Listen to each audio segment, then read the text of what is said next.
I was talking about democratization in that I think people have often spoken about platforms like Instagram democratizing creativity.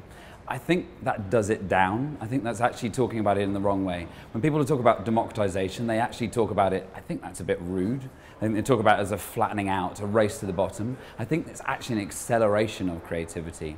By having 300 odd million people on Instagram and 70 million people, 70 million photos uploaded every day, what they're doing is they're adding to people's understanding and their perception of creativity, their ability to decode, their ability to add to. I think it pushes the bar far higher than it does flattening it out.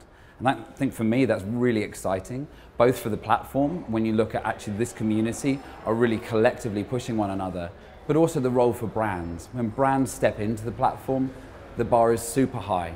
The ability for us to just say, it's here or it's here, I don't think exists. Because I think what's exciting is you really start with people's perception of that. Really, beauty is in the eye of the beholder. So from that perspective, brands need to do what they've done forever, which is understand the people they're talking to, get great insights. From there, respond to them in the way in which is both inspirational and exciting, and really drive the craft of their work forward such that it adds to people's experiences on the platform.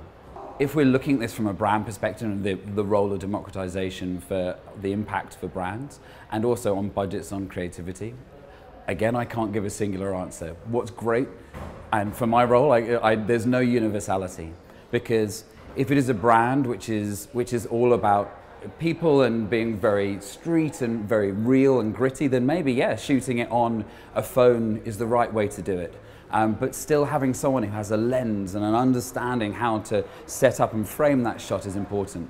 But equally, spending to get some of the best photographers in the world to be setting things up beautifully, to get artists to be getting, this isn't just a photographic platform, this is a platform about imagery.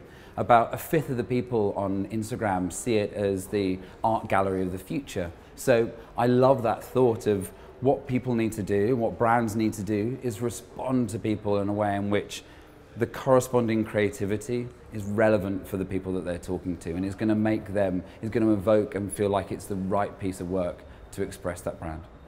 I think often what people level at platforms is that people go there to escape. They go there to have a very passive role of flicking and scrolling through a feed.